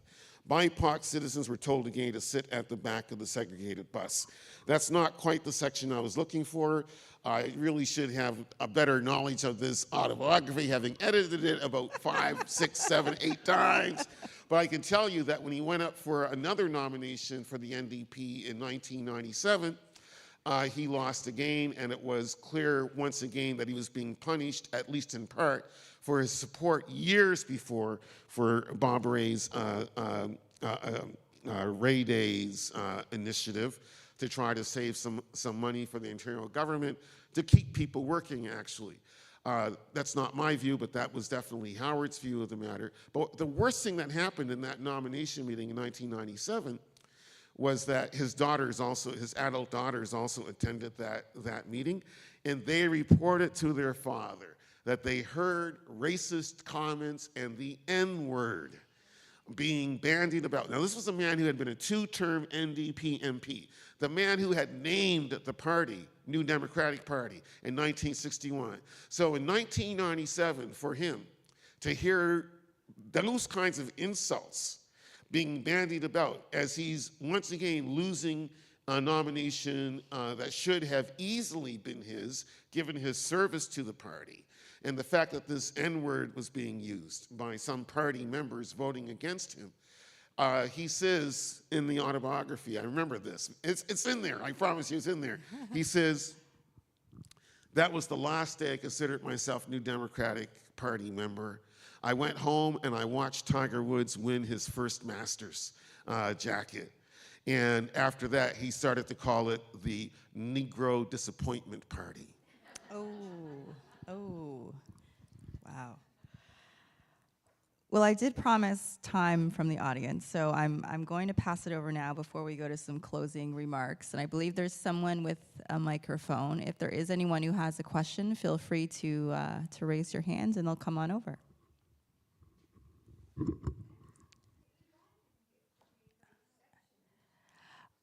Oh, she chose not to. Yeah. I definitely would not have left her out. But thank you. Is anyone with a question? Yep, right up here. Sorry, what's the question? Do you still feel racism today?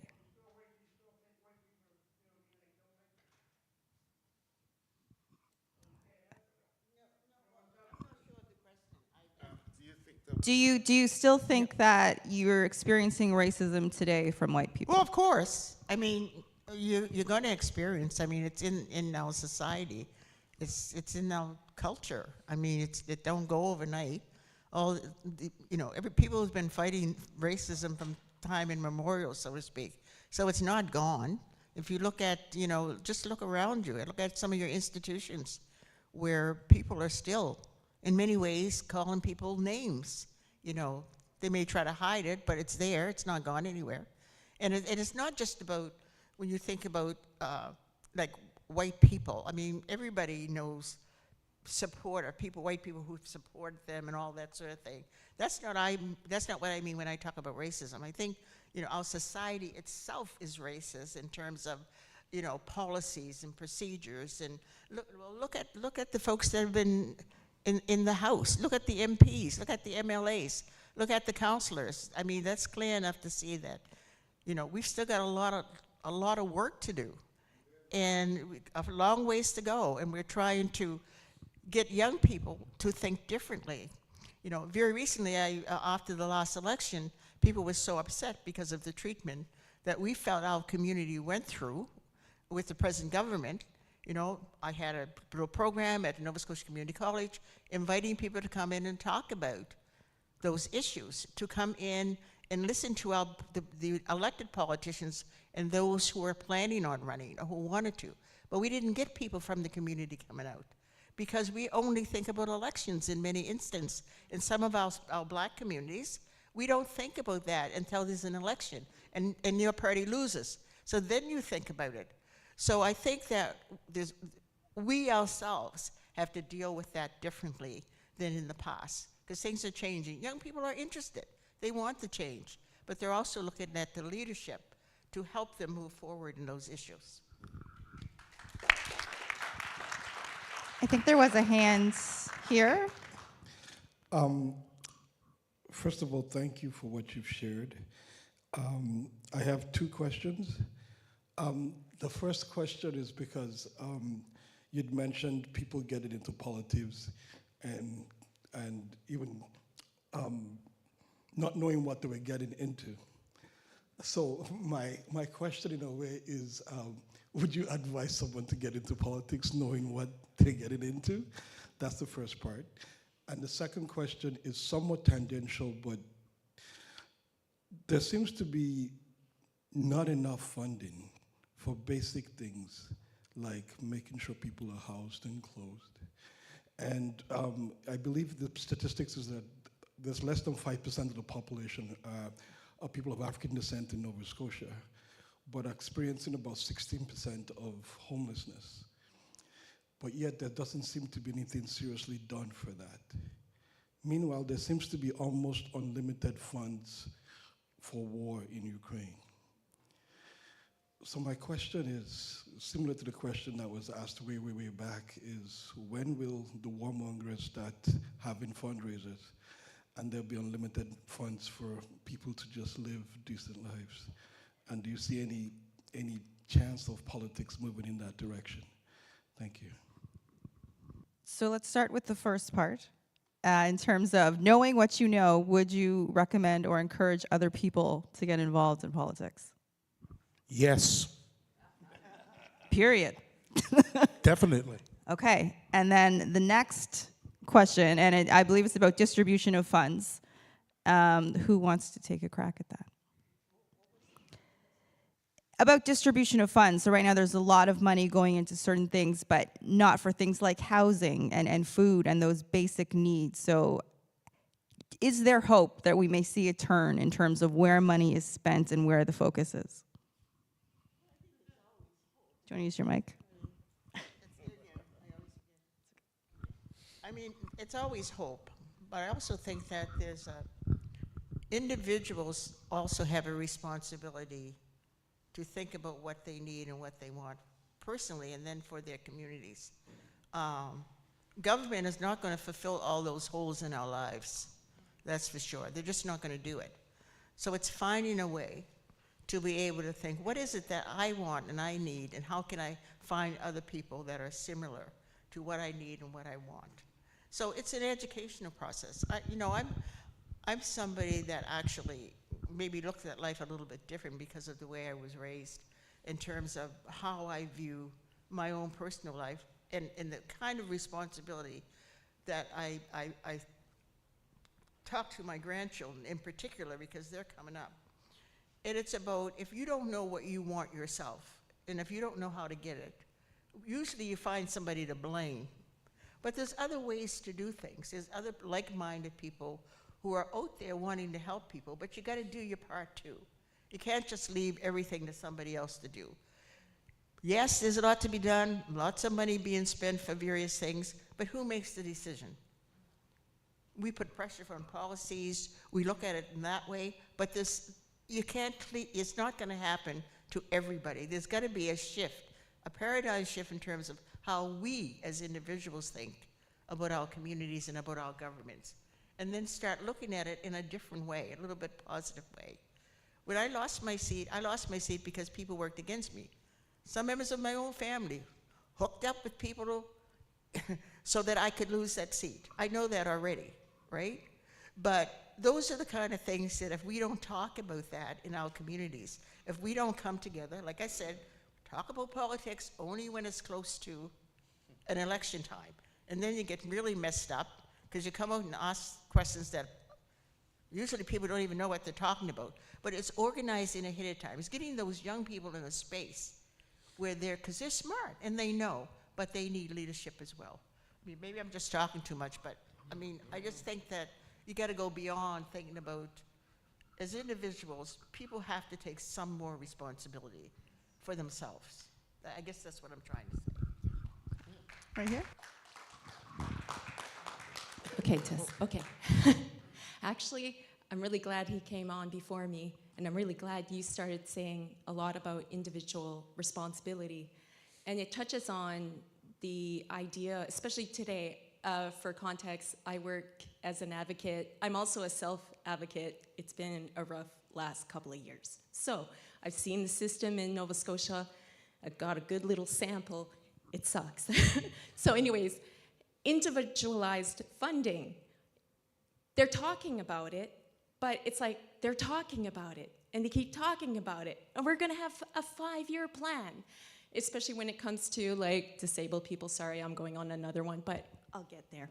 Okay, so the one thing that I've noticed, and I've participated in the public online meetings of the OEA things where we were looking at the 7 definitions of hate in Nova Scotia.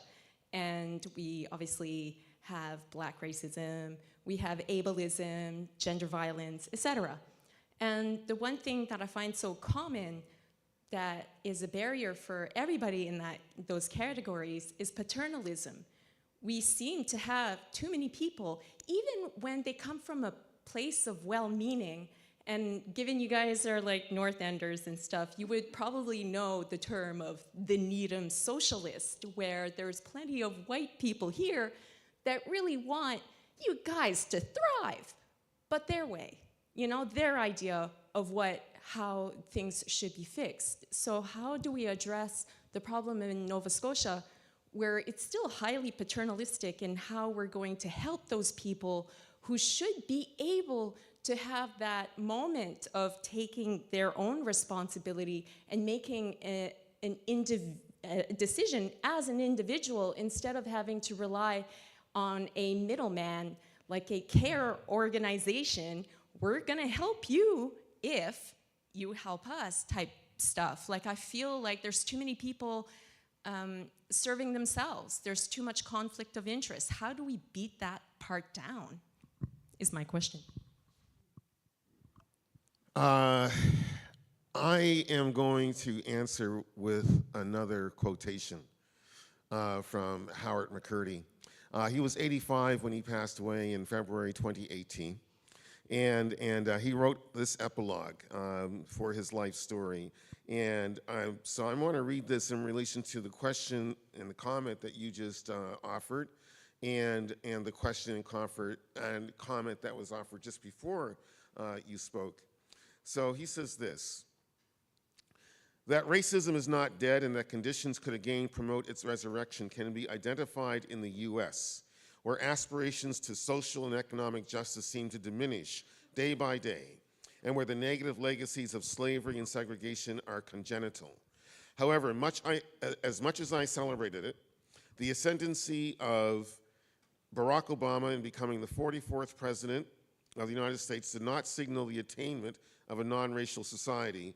All too clear is the truth that a solid 33% of the US population, led by Republicans, reject and fear the very idea of a black president, and especially the changing demography and BIPOC coalition that his election brought to the fore. Many of that 33% also reject Latinos, women's equality and abortion rights, and disregard environmental protection. They worship instead war on peoples of color abroad and massacre by gun of their fellow citizens, also often people of color. The positive forces that married racial progress and social justice in the US have been muted by a culture that is gloatingly one of unimpeded greed, propagandized and controlled by plutocrats and policed by municipally deputized militias, outfitted with arsenals. Measures intended to improve the lives of ordinary citizens are execrated as entitlements by those who should represent them, largely because financial assistance programs might enhance the lives of racialized minorities as well as other disenfranchised communities. Nor can we forget that much inherited white wealth is a product of centuries of unpaid labor extracted from African Americans, and we can also say African Nova Scotians, African Canadians. Meanwhile, the privileges of the richest are enhanced by a Supreme Court that has given far more weight to their wealth than the votes of ordinary citizens, even as many are deprived of even that right. Wages are suppressed and unions disarmed in the interest of global capitalist jousting. Global capitalist jousting.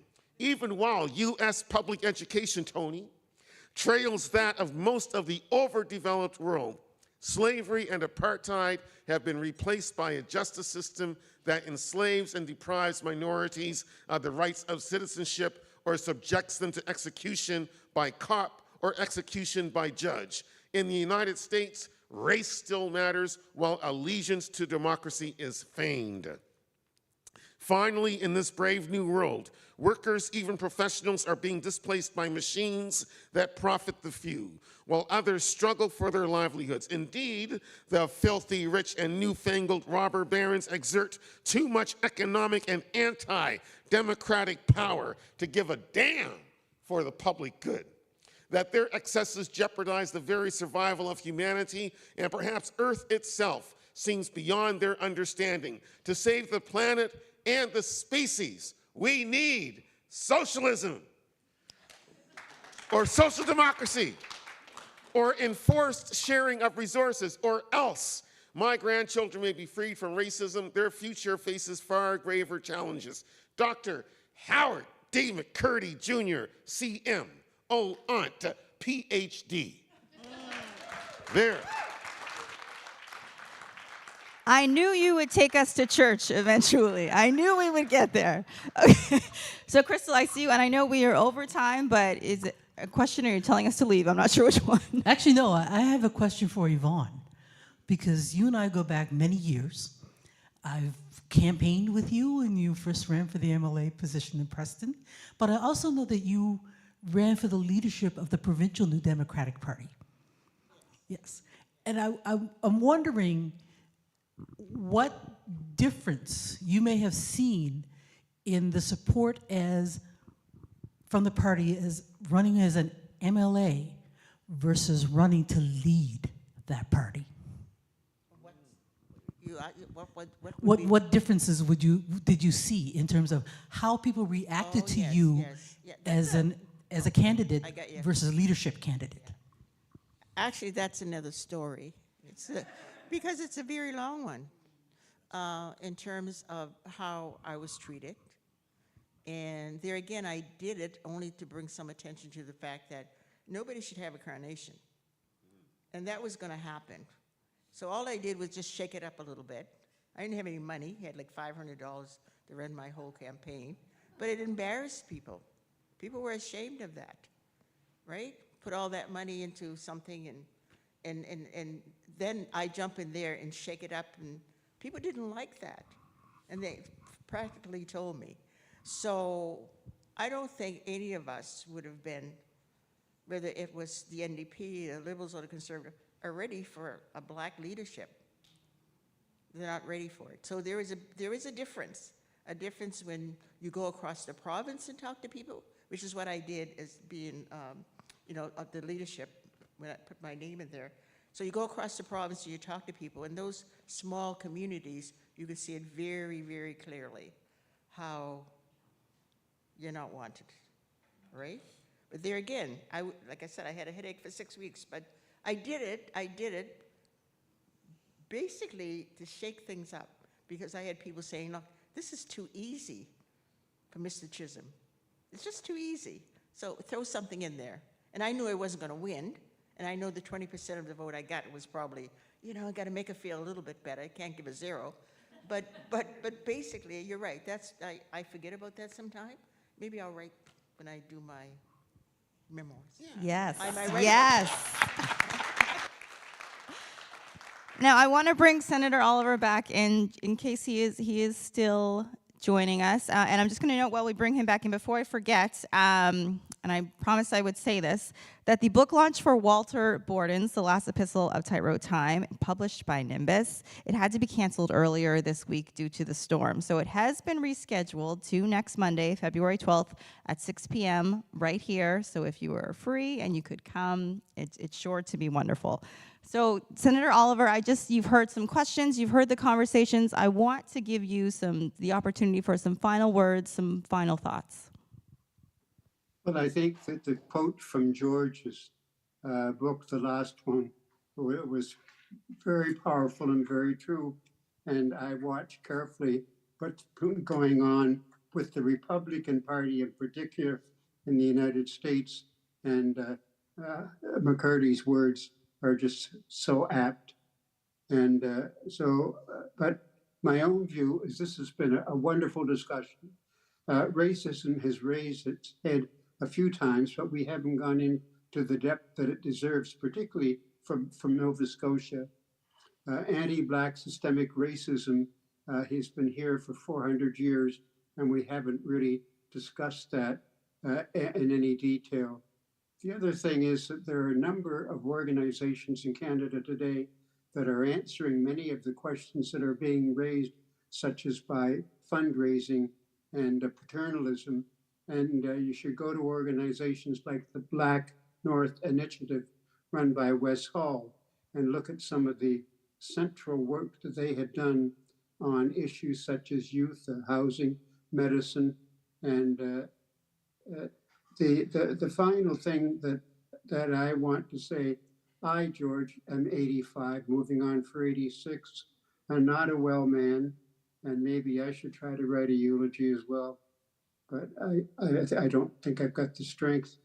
But here I am, and I have one feeling about our people in Nova Scotia, that we still don't support one another enough.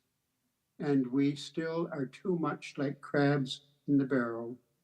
And so here I am, 85 years of age, having fought for 60 to 70 years in the racial trenches, different trenches from you, George, because our politics is completely different. And I'm not a socialist.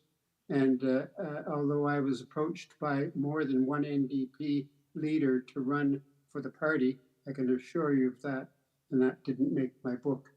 But I just think that there are a number of other organizations that in the future we should be looking at, such as the Black North Initiative, to look at the incredible things they're doing, to look at their database, and just to see what is being done in terms of fundraisers for funds for people for life and for paternalism and so on. These things are answered. And the final thing, I actually met Obama in the Oval Office and had a personal talk with him in the Oval Office.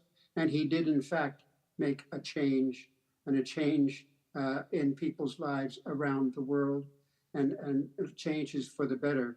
A little too close on the socialist side sometime, but George will accept that, I'm sure.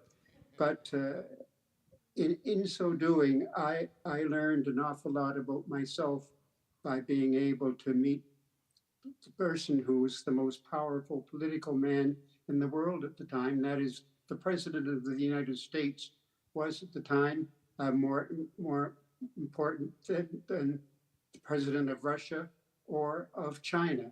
But Russia and China have been creeping up on the United States because the United States is falling in the way that McCurdy's book says it has been. So with those closing remarks, Lindsay, thank you very, very much for the fairness you've shown all of us in giving us time and posing very difficult questions and making it fun. So thank you all for accepting the fact that I can't be there because I'm not well enough. And thank you for letting me participate. I appreciate it.